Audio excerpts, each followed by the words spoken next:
2023 ഫെബ്രുവരി മാസം മുതൽ സംസ്ഥാന ഗവൺമെൻറ് കടമെടുക്കാനുള്ള പരിധി വർദ്ധിപ്പിക്കുന്നതിന് വേണ്ടി സുപ്രീം കോടതിയിൽ വരെ പോയി. സുപ്രീം കോടതി കേന്ദ്ര ഗവൺമെൻറ്റിനോട് പല പ്രാവശ്യം ആവശ്യപ്പെട്ടു, സാധ്യമുണ്ടെങ്കിൽ, അതായത് അർഹതയുണ്ടെങ്കിൽ കേരളത്തെ കൊണ്ട് കൂടുതൽ കടമെടുക്കാൻ അനുവദിക്കുക എന്ന്.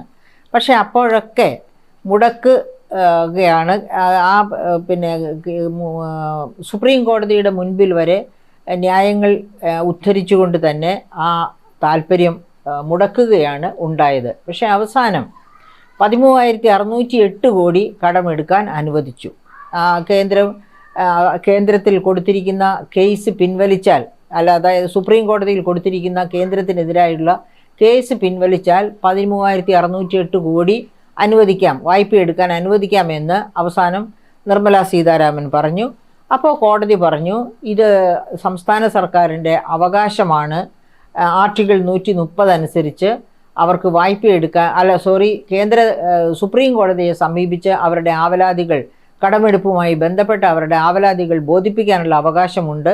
അതുകൊണ്ട് അത് പിൻവലിച്ചാലേ കടമെടുക്കാൻ അനുവദിക്കൂ എന്ന് പറയാൻ ഒക്കുകയില്ല എന്ന് ശക്തമായ നിലപാടെടുത്തു. അങ്ങനെ 13,608 കോടി കേസ് നിലവിലിരിക്കെ തന്നെ കടമെടുക്കാൻ സമ്മതിച്ചു. പക്ഷേ ആണ്ട് തീരുന്നതിന് മുൻപ്, ഏപ്രിൽ ആരംഭിക്കുന്നതിന് മുൻപ് അതിൽ 4,866 കോടി കടമെടുക്കാൻ പറ്റിയില്ല. കാരണം അത് ഇലക്ട്രിസിറ്റി ബോർഡിലെ പരിഷ്കരണങ്ങളുമായിട്ട് ബന്ധപ്പെട്ട് കിടന്നതും പ്രശ്ന സങ്കീർണവുമായിരുന്നു.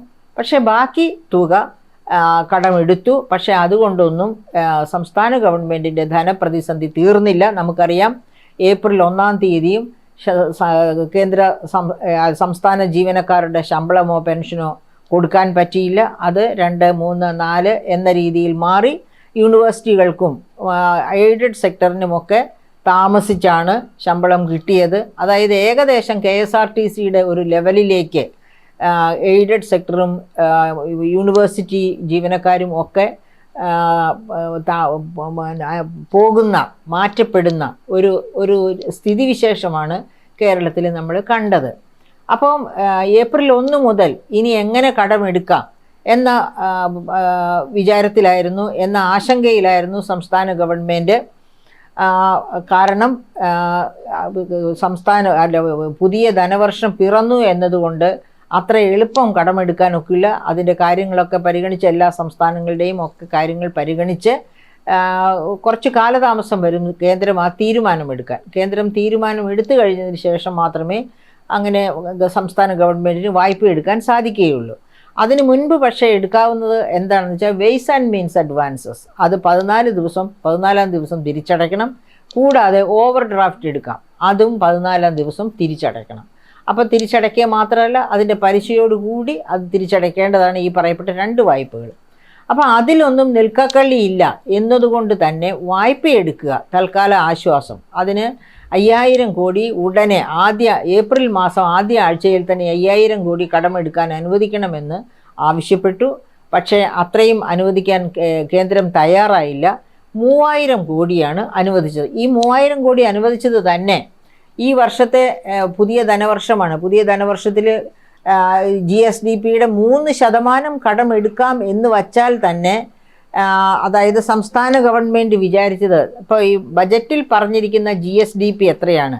GSDP എന്ന് വെച്ചാൽ സംസ്ഥാന ആഭ്യന്തര മൊത്ത വരുമാനം, ഗ്രോസ് സ്റ്റേറ്റ് ഡൊമസ്റ്റിക് പ്രോഡക്റ്റ്.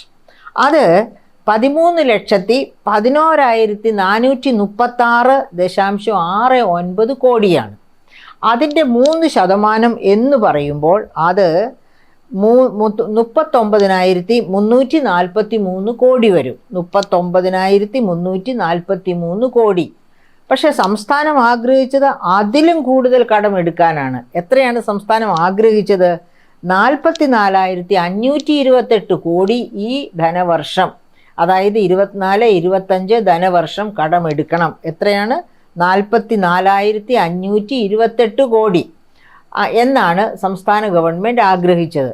അങ്ങനെ കേന്ദ്രത്തെ സമീപിക്കുന്നു. പക്ഷേ കേന്ദ്രം അവിടെയും ഒരു കടുംവെട്ട് നടത്തി. കേന്ദ്രം അനുവദിച്ചത് 37,512 കോടി നിങ്ങൾക്ക് കടമെടുക്കാം എന്നാണ് അനുവദിച്ചത്. അത് പക്ഷേ അതിനും സമയബന്ധിതമാണ്, എടുക്കാറായിട്ടില്ല അത്രയും എമൗണ്ട്. അപ്പോൾ അതായത് സംസ്ഥാനം ആഗ്രഹിച്ചതിനേക്കാൾ സംസ്ഥാനം ആഗ്രഹിച്ചത് 44,528 കോടി, കേന്ദ്രം അനുവദിച്ചത് 37,512 കോടി എന്ന് വെച്ചാൽ തമ്മിലുള്ള വ്യത്യാസം 7,016 കോടി. അപ്പോൾ ഈ 7,016 കോടി കഴിച്ച് ബാക്കിയുള്ളതാണ് കടമെടുക്കാൻ അനുവദിക്കുക. പക്ഷേ ഇപ്പോൾ ഇമ്മീഡിയറ്റ് ആയിട്ട് 5,000 കോടി കടമെടുക്കാൻ സമ്മതിക്കണം, ഞങ്ങൾക്ക് നിന്ന് പൊറുക്കാൻ എന്ന് സംസ്ഥാനം കേന്ദ്രത്തെ അറിയിച്ചു. പക്ഷേ കേന്ദ്രം ആദ്യം വഴങ്ങിയില്ല. അവസാനം 3,000 കോടി കടമെടുക്കാം എന്ന് സമ്മതിക്കുന്നു. അപ്പോൾ ഈ 3,000 കോടിയുടെ പ്രത്യേകത എന്താണ്? ഈ 3,000 കോടി കടമെടുക്കണമെന്ന് ഇത്രയേറെ വാശി പിടിച്ച് ഓടി നടക്കുന്നതിൻ്റെ പ്രധാനപ്പെട്ട ലക്ഷണം എന്താണെന്ന് വെച്ചാൽ 7 മാസത്തെ സാമൂഹ്യ സുരക്ഷാ പെൻഷനാണ് സംസ്ഥാന ഗവൺമെൻറ് കൊടുക്കാനുള്ളത്. അതായത് ഈ സാമൂഹ്യ സുരക്ഷാ പെൻഷൻ 7 മാസം കുടിശ്ശിക കിടക്കുമ്പോൾ എങ്ങനെയാണ് സാധാരണ ജനങ്ങളുടെ അടുത്ത് എന്ന് വോട്ട് ചോദിക്കുക? അപ്പോൾ വോട്ട് ചോദിച്ചാൽ ആ വോട്ട് കിട്ടണം, കുറച്ച് പേരുടെയെങ്കിലും വോട്ട് കിട്ടണം എന്നുണ്ടെങ്കിൽ ഈ പറയപ്പെട്ട 2 ഗഡു എങ്കിലും കൊടുത്തിരിക്കണം. ആ 2 ഗഡു കൊടുക്കാൻ വേണ്ടിയാണ് ഇങ്ങനെ വളരെയധികം ധൃതിപ്പെട്ട് കേന്ദ്ര ഗവൺമെൻറ്റിൻ്റെ അടുത്ത് കടും പിടുത്തം പിടിച്ചത്. അങ്ങനെ അതിൻ്റെ ഫലമായിട്ട് അവസാനം 3,000 കോടി എടുക്കാൻ സമ്മതിച്ചു. അങ്ങനെ ആ 3,000 കോടി കടമെടുക്കാൻ പറ്റുകയാണെങ്കിൽ അത് ചൊവ്വാഴ്ചയാണ് എടുക്കാൻ പറ്റുക. കാരണം ഓരോ ചൊവ്വാഴ്ചയുമാണ് റിസർവ് ബാങ്ക് ഓഫ് ഇന്ത്യ വായ്പ എടുക്കാൻ അനുവദിക്കുന്നത്, കടപ്പത്രങ്ങൾ ഇഷ്യൂ ചെയ്ത് വായ്പ എടുക്കാൻ അനുവദിക്കുന്നത്. അങ്ങനെയാകുമ്പോൾ മിക്കവാറും നാളെയായിരിക്കും ആ വായ്പ എടുക്കുക.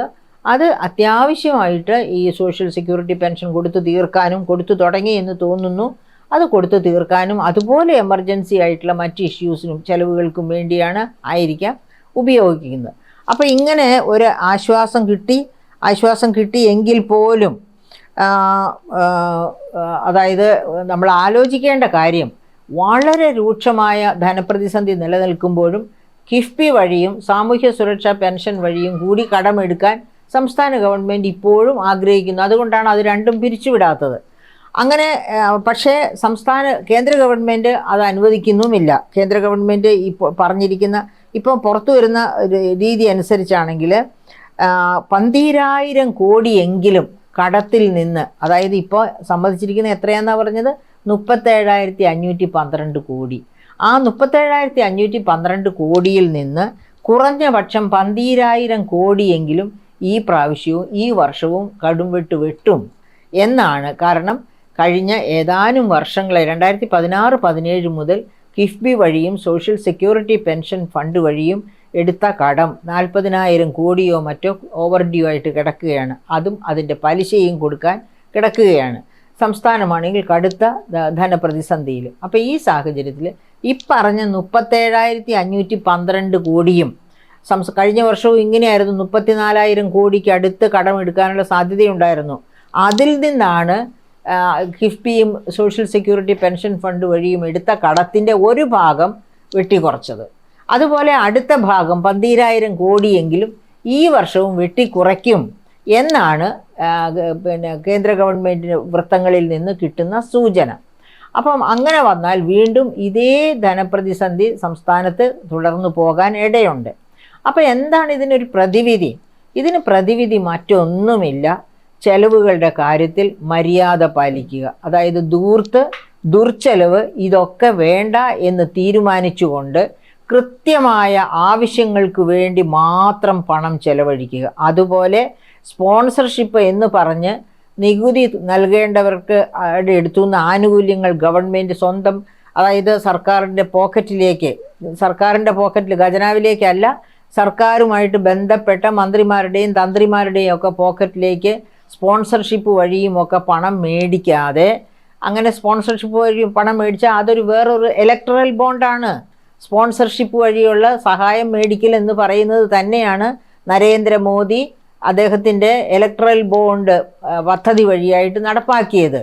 എന്നിട്ട് നടപ്പാക്കിയ നരേന്ദ്രമോദിക്ക് അഴിമതിയില്ല. പക്ഷേ മറ്റാർക്കൊക്കെയെങ്കിലും ഇലക്ടറൽ ബോണ്ട് വഴിയായിട്ട് കുറച്ചെങ്കിലും ഫണ്ട് 75% കിട്ടിയ BJPക്ക് ഒരു കുറ്റവുമില്ല. അവർ വളരെ ശുദ്ധിയാണ്.